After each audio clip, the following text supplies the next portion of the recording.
you remember last week in Mark 11, we saw Jesus enter Jerusalem. And as he came, remember, the crowd went wild. He was on a donkey. They were singing. They were waving palm leaves.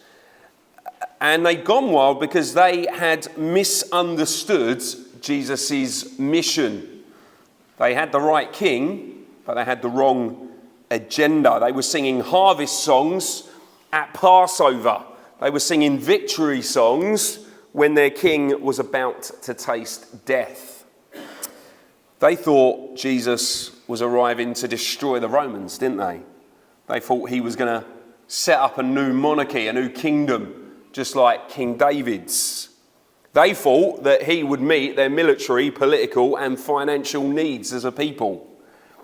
They had their eyes fixed on the here and now, and they wanted a Jesus for the here and now. So that's where we are. Jesus has entered Jerusalem. The crowd have gone mad.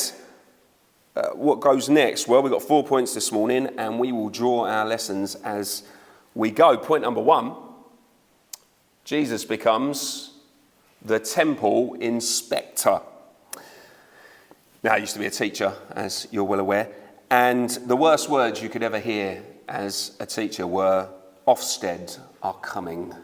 Because you knew that here were people with authority, and they were going to rock up at your school, and they were going to trawl through, and they were going to look for any problems they could find. They were going to inspect every nook, every cranny. And if they didn't like what they saw, well, it was curtains for the management. And because management knew that, they'd put a load of pressure on all the teachers. And so it was a stressful time. Well, in verse 11, when the singing has died down, when the crowd have dispersed into Jerusalem, Jesus makes his way to the temple for an inspection. Notice he doesn't go to the Roman barracks. He's not there to size up his enemies. He's not going to go to war with the Romans. No, it's to his own people he goes. He goes to the temple to cast judgment on it. He goes to the building at the very heart of the nation. The building where God is meant to reside. And there he carries out his inspection. Mark tells us he looks around at everything. So this ain't Jesus taking in the sights. This is Jesus checking carefully to see what is going on. He's thinking, what are the priests up to? What are they doing? What animals are being brought in to being sacrificed? Who's allowed in? And are people really there to worship Yahweh? Do they really have a concern for their sin? Are they actually interested in listening to God's word being read out by the priests? Or is it all one big show? Is there anything spiritual going on in the hearts of the people at the temple? And Jesus doesn't seem too impressed, does he?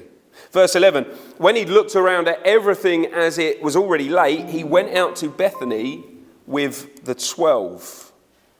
The so-called triumphal entry ends in a massive anticlimax. Jesus walks in, has a look around, and he walks straight back out. That would be frightening, wouldn't it, right? If a school was so bad, the Ofsted inspector comes in, takes 5 minutes, and just walks out shaking his head. And remember, Jesus wasn't just looking at the physical problems of the temple. He could look beyond the outward shows of piety. He could discern the inner motives of each priest and each pilgrim. Nothing would escape his gaze. Well, Christian friend, do we realise that Jesus hasn't changed? We're going through Revelation on Thursday nights, aren't we? And remember, in Revelation 2 and 3, Jesus inspects the churches. He walks amongst the candlesticks. For example, he says to the Ephesian church, I know your works, your toil, and your patient endurance, and how you cannot bear with those who are evil. So Jesus inspects, he sees the good, but he also sees the bads. In fact, in Pergamum, as we learned on Thursday, he reveals that he's looking at individuals within the church. Revelation 2:14, I have a few things against you. You have some there who hold the teaching of Balaam. So Jesus sees us as a corporate body, but he's also interested in what we're doing personally within the church. Well, Christian friend, what does Jesus say as he looks down at College Park Baptist Church? Remember, Jesus doesn't just pop in on a Sunday morning, does he? He's not just logging in on Zoom at night. No, he sees the church as it really is. He sees everything. He sees us as we really are. And he's asking the same questions. Are we really committed to worshipping him? Are we committed to holy living? Are we interested in obeying God's words? Do we have a concern for the lost? Are we sharing the gospel with the lost? Or is it all just ritual? Is it one big show? When we rock up at church, is anything really spiritual going on within our hearts? Is what we're doing real? And what does Jesus see during the week when the church doors are shut? Does he see brothers and sisters united in Christ, sharing their lives with one another, praying for one another, ringing one another up? Or does he see a whole bunch of fragmented believers just getting on with their lives, going through the motions on a Sunday? Does the reality betray our reputation? Well, second point then. Jesus inspects a tree.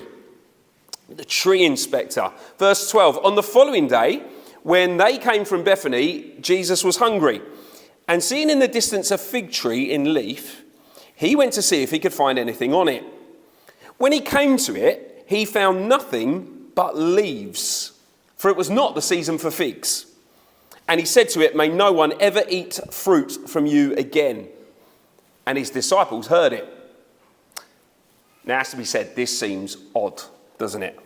What on earth is going on here?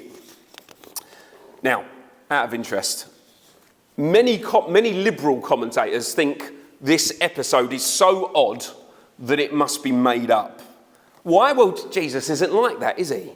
Jesus doesn't go round cursing shrubbery, they think. So this must be made up. This must be fiction. What's their issue with this episode? Well, at first glance, it just doesn't seem fair, does it? Jesus curses a fig tree because it has no figs, but it's not the season for figs. So why on earth would Jesus curse a tree that shouldn't have any figs on it? What's going on? I mean, is it like when you get to McDonald's after 11 and you've missed breakfast and you're just angry? Maybe Jesus has just had a bad morning and he just wants to take it out on this tree. Well, not at all. Jesus curses the tree because he wants to show us something. So in a sense, this is a real-life parable, an actual miracle event that points his disciples to a bigger reality. What does the fig tree represent? Well, quite simply, the fig tree is a picture of Israel and the Old Testament way of worship, the temple. So, listen to what God says in Hosea 9, verse 10, in fact. I pulled it up. You may not be able to see it. Hosea 9:10. When I found Israel, says God, it was like finding grapes in the wilderness. When I saw your ancestors, it was like seeing the first fruits on the fig tree. God says, this nation Israel that I've allied myself to, it's like a fig tree. It's going to provide food in the middle of a wild, ungodly world. That's what Jesus makes Israel for. He says, when I saw your ancestors then, when I saw your forefathers, it was like seeing the first fruits on the fig tree. And this little verse is crucial to understanding the point Jesus is trying to make. Now, fig trees in the spring months sprout lovely big green leaves. And at the same time, they produce something called breba. Now, this breba is a little berry. It's not particularly tasty. In fact, it's bitter, but you can eat it. It can be like a little snack. And of course, a healthy fig tree is going to produce lots and lots of brie. And if you've got a lot of brie on your tree, on your fig tree in the spring, well, it's a good bet that in a few months' time, a few months down the line, you're going to get a bumper harvest of figs. And this is the fruit that Jesus is looking for on this tree. Not figs, because it wasn't the season for figs. He's looking for brie. And we saw in Hosea, this is what God saw back when he first saw the nation of Israel, when he saw Israel's ancestors. He saw the first signs of spiritual fruit. It's like God sees it. He says, oh, look, there's brie there. This is my young nation. And they're showing the first fruits. So God presumes that at some point in the future, Israel as a nation is going to produce real fruit, real figs for him. What, though, was the fruit Jesus expected his people to produce? What's the picture? Well, Micah, the prophet Micah tells us, Micah 6 verse 8, God has shown you, O man, what is good. And what does the Lord require of you? What fruit does he look for? Well, to act justly, to love mercy, and to walk humbly before your gods. God's people, the Israelites, were to be different from the nations around them. They were firstly to act justly, God says. That means they're to treat one another fairly. They're to live according to God's laws. They are to love mercy, God says. So that means when someone sins against you or hurts you, you're obliged to show mercy to the perpetrator, to forgive them just as God has forgiven you. And thirdly, God expected them to walk humbly before him. That means simply recognise their true position in the grand scheme of things. Putting away pride, recognising that they are servants of Yahweh, the Most High Gods. These were the three fruits that God was looking for in his people. But what do we see then in Mark 11? Well, God comes to his temple and God inspects every part of the temple. And he searches the hearts of the people there. And he's looking for fruit in them. In fact, Jesus is so merciful, he'll even accept the first bit of fruits. He'll take the brie, because at least that would be a start. And perhaps later on down the line, well, we'll get some real figs. Some nice big juicy figs. But despite the temple looking wonderful, despite the busyness of the occupants, despite all of the fake emotions on the face of the pilgrims, despite all the thousands of sacrifices being offered, Jesus finds nothing. This nation is just like that fig tree. It has big green leaves, it looks busy, it looks the part, but lift up the bonnet and there's nothing underneath. It's fruitless, it's brie-less. And so Jesus curses the fig tree. And in so doing, he's saying something incredibly severe to Old Testament Israel. Jesus, in essence, is saying that the temple is finished. It is no longer the means by which God is going to interact with the people of the earth. Verse 14, then he said to the tree, may no one ever eat fruit from you again. And his disciples heard him say it. What he says about the fig tree, he means about the temple and the nation of Israel.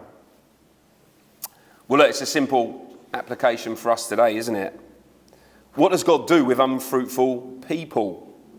Well, quite simply, he cuts them off. He gets rid of them. Paul says in Romans 11:20 that many of his fellow Jews were like old, dry vine branches. They were fruitless. They were spiritually dead, so God broke them off. They were useless to him, so he tossed them out. A question for you this morning, are you fruitful to God? Are you acting justly? Do you treat God's image bearers fairly according to his words? Are you a merciful person? When someone wrongs you, are you quick to forgive them? Or are you the kind of person who makes a mental note of every wrong that's been done to you and by whom? Until they repay you. Are you walking humbly before God? Who gets the credit for your successes? Who gets the blame for your failings? And who's number one in your mind and your life? Christian friend, are you producing fruit? Jesus expects us to. In fact, remember what he says in Matthew, by our fruit we are known. Good fruit comes from a good tree, a tree that's connected to the vine. Bad fruit or no fruit, therefore, is a big, big problem. Okay, third point, the temple destroyer.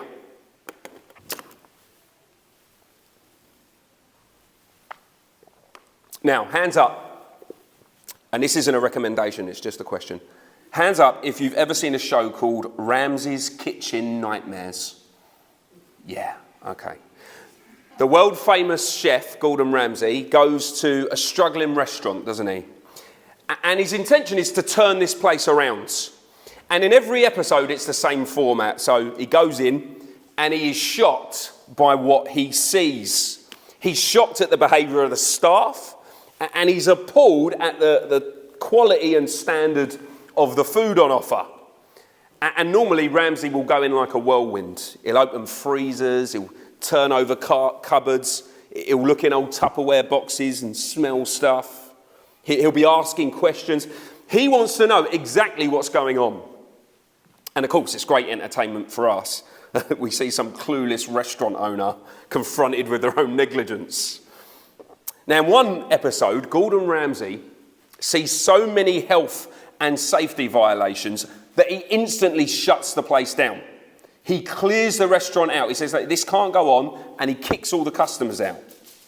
This place, as it stands, he says, is finished.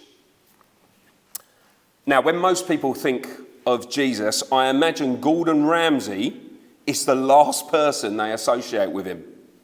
But actually, apart from the swearing, that's how Mark wants us to picture Christ.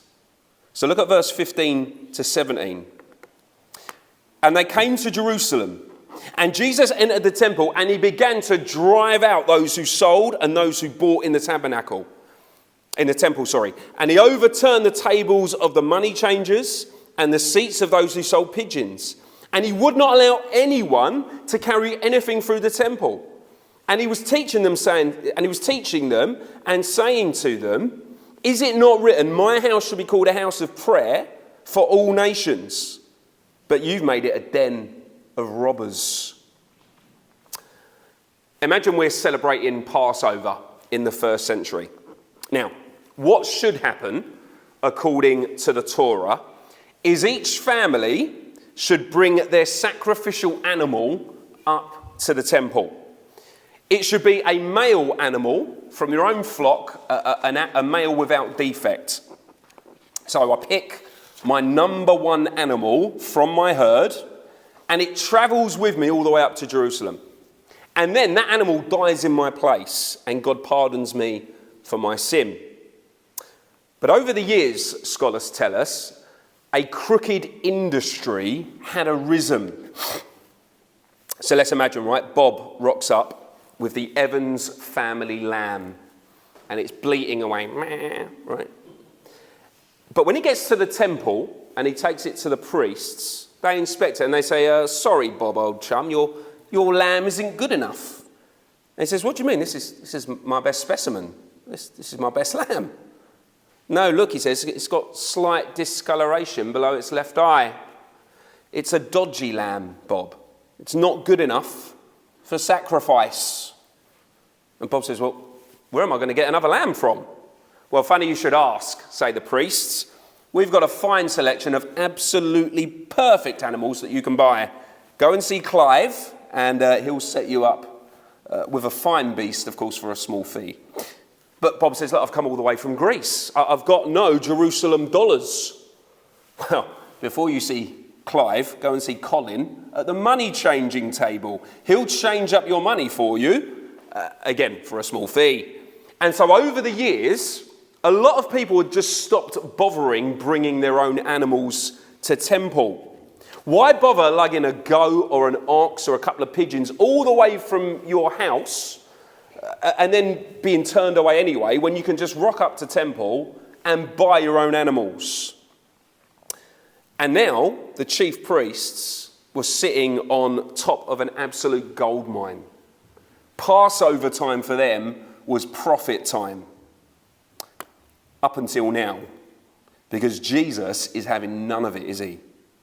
A first century Gordon Ramsay without the swearing. I hasten to add, I don't want emails, right? He drives out those who are buying and selling the animals. Does he hit them? We're not sure. But he's definitely forceful. Then he gets Colin's money changing table and he just turns it upside down.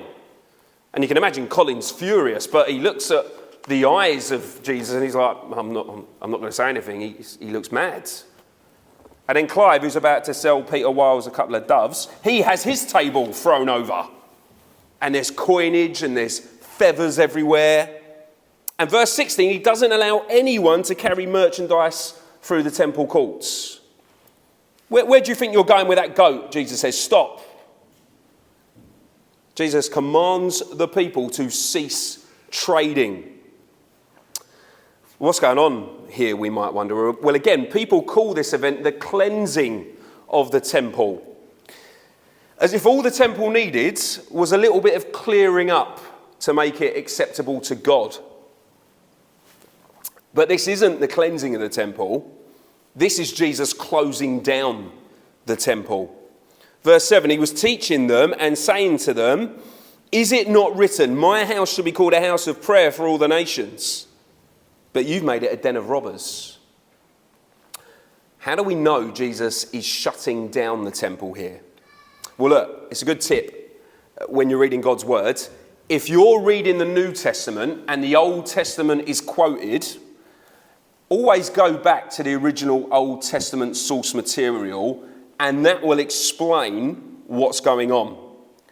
So if we know what Jesus is on about, if we want to know what Jesus is on about, let's see where he quotes from. What does he want us to understand? Well, he says, firstly, my house will be called a house of prayer for all nations. Well, this is what God says in Isaiah chapter 56. The Jews were meant to be such a good example that Gentile nations would see them and think, wow, this land is amazing. These people love God and he's blessing them and it's beautiful. And so they were meant to invite the nations in to pray to the one true God. But Jesus tells them, you've failed. Instead, you've made my house a den of robbers, a den of thieves. Now, that second part of Jesus' quote comes from the book of Jeremiah chapter 7. And actually, we're going to turn there. So turn to page 634 of your blue Bible. Jeremiah 7. In Jeremiah 7, we see an Old Testament version of Mark 11.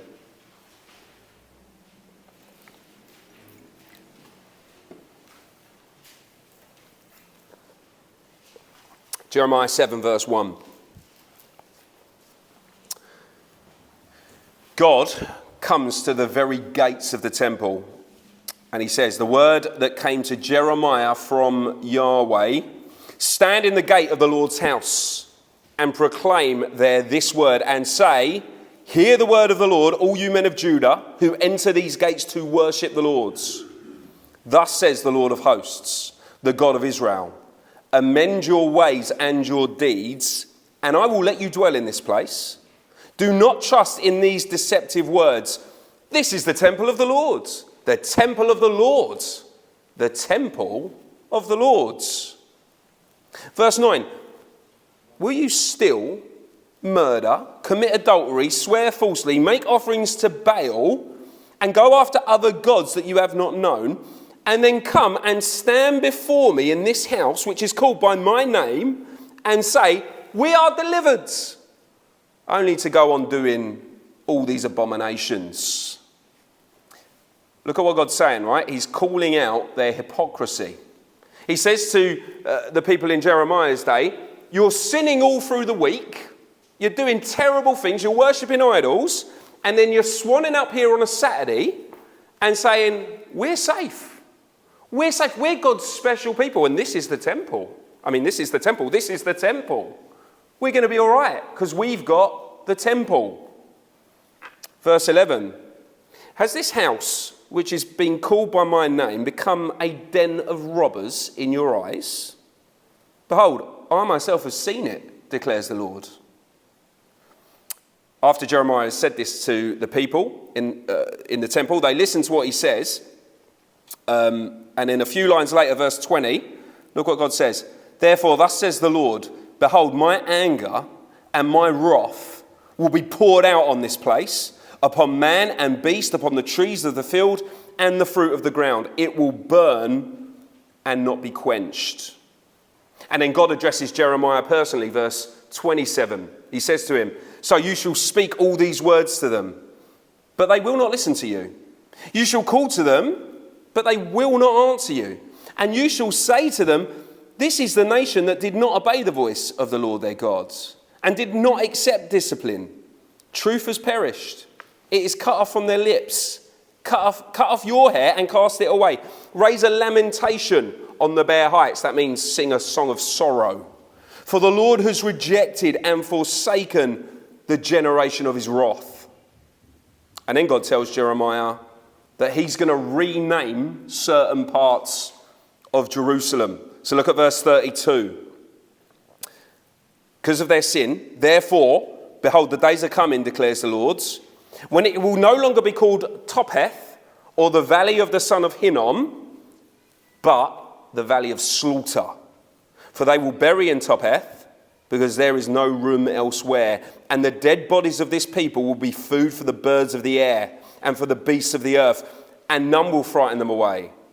And I will silence in the cities of Judah and in the streets of Jerusalem the voice of joy and the voice of gladness, the voice of the bridegroom and the voice of the bride, for the land shall become a waste. Christian friend, this is what Jesus quotes. So understand what he's saying. It's not a case of, I'm cleaning up the temple and hopefully you lot will do better next time. No, Jesus is saying what he's already said to Jeremiah. He's saying enough is enough. This place is finished. It is unfit for purpose. And now, just like God in Jeremiah's day declared it, that he was going to tear it down, well, now Jesus declares he's going to tear it down. Now, in Jeremiah's day, it was the Babylonians who would breach the walls, and the inhabitants of Jerusalem would get slaughtered, exactly like God said they would. So Jesus quotes Jeremiah with the same message. You are in exactly the same position. And now the beast of Rome is at the door, and God is going to send it to completely destroy Jerusalem, because the inhabitants are fruitless and sinful and rotten to the core. Do you see what's going on then? The religious leaders understand exactly what Jesus has said. So look at verse 18. The chief priests and the scribes heard it and were seeking a way to destroy him, for they feared him, because all the crowd was astonished at his teaching. Well, I wonder, have you realised that Jesus talks like this? This is not how Jesus is portrayed in children's picture Bibles, is it? I've got a load of picture Bibles at home for the kids, right? And all the ones with Jesus in them depict a soft, gentle, sandal-wearing guy who's usually surrounded by children, right? He's got a perfectly trimmed beard, neat shoulder-length hair.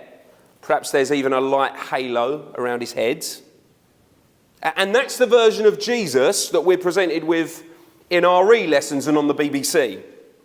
An unobtrusive, politically correct, watered-down version of the real thing. But as we see this morning, the real Jesus is a confrontational man. If Jesus were preaching today, he'd definitely be banned from university campuses. He'd probably have the police knock on his door about a tweet or something he'd done. Because the real Jesus of the Bible is not a man you can ignore. He doesn't ignore our sin or gloss over it. He takes notice. He sees everything. He observes. He inspects. And he speaks out. And he will judge. And therefore he calls you this morning to turn from your old ways and to come to him for forgiveness. That's the real Jesus. He's frightening. He's the judge of all the earth. Okay, fourth and final point. The tree destroyer. Verse 19. When evening came, they went out of the city. And as they passed by in the morning, they saw the fig tree withered away to its roots. And Peter remembered and said to him, Rabbi, look, the fig tree that you cursed has withered. How can the disciples be sure that the sentence Jesus has passed on the temple and the Jewish nation will come to pass? Well, let's go back to our real-life parable. Here's a fig tree that represented Israel and the old system of religion. And Jesus inspected it, but he didn't find even the slightest indication that this nation would be fruitful. And so he cursed it. And the next morning, there's the same fig tree. And it's no longer green and healthy, but it's now grey and dying. In fact, Mark tells us it has withered from the roots. That's how you kill weeds, isn't it? You have to get down to the roots, you have to pull them up. Well, Jesus' death sentence has now been carried out on the fig tree. It is as dead as a doornail. There is no way back for this tree. And so, of course, there was no way back for Old Testament Israel. The nation had continually turned away from God. This was a nation that had killed and ignored all of the prophets that God had sent to them. And this nation, in a few days' time, would reach the absolute pits. It would be so bad that they're going to kill their promised Messiah. They're going to kill the Son of God. This is Jesus declaring his judgment on Israel. He came looking for spiritual fruit, but he found none. And so he would remove his blessing from them. Jerusalem and the temple would wither and die. And the nation would no longer hold a special place in God's sight. They'd forfeited their special relationship with him by their continual sin. Now, it's important at this point to remember that Mark's gospel was probably written around 60 AD. So as Mark and Peter write this, they're trying to convince their first hearers that a relationship with God was not reliant on the temple in Jerusalem. There would have been Jews at the time saying, yeah, Jesus is king. He was the Messiah. We made a mistake in killing him. But if you want to be a true Israelite, not only do you need to believe in Jesus, you still need to go to temple. You still need to take on Jewish custom and culture. So Mark wants the early believers to be clear that Peter saw that tree that Jesus had cursed and it had withered. Jesus' words came to pass. And Peter saw Jesus condemn the temple. So Mark's telling his hearers, look, be assured, the temple is on its way out. The temple system cannot save you. You don't need it. Mark's hearers needed confirmation because the temple at this time still stood. But friends, we don't need a withered fig tree to confirm to us that Jesus was telling the truth, do we? We know from history exactly what happened. In AD 70, Jesus' curse against the temple was executed. God in his judgment allowed the Romans to completely flatten Jerusalem. In fact, there's nothing there today apart from a few stones. That's all that's left of the old city. And where the temple stood now is another monument to empty works-based religion. It's this, the Great Mosque. The Great Mosque, where modern-day Muslims simply repeat the same mistakes of their ancient Hebrew cousins. It's a big show. There's a lot of praying, there's a lot of incense, a lot of gold. It looks very impressive. People come from all over the world to see this mosque. But there's absolutely no spiritual fruit there. They have nothing there that's going to please God, because they too have rejected the King. See, the way to a relationship with God is not found in the dust and bricks on a scrap of land in the Middle East. Whether you want to call it Palestine or Israel, whatever you want to call it. That is not how you get to God. That place is like a dead, withered old fig tree. It's dead from the roots. And the people fighting over it are spiritually dead. Anyone looking to get to God by means of a building or a strip of land will end up withered and cursed. And we see that play out in the news, don't we? No, the way to God is through his Son, who rode into Jerusalem not as conqueror, but as servant. A servant who would make himself the Passover lamb. A servant who would be mounted on his own cursed tree, suffering in the place of true Israelites. Israelites like you and I. To make us members of a new nation, serving the King of Israel, our King. The King of Kings, the Lord of Lords, the one who is God. Well, look, have you kneeled before King Jesus yet? Have you asked him to take away your sin, to remove your curse, and receive everlasting life?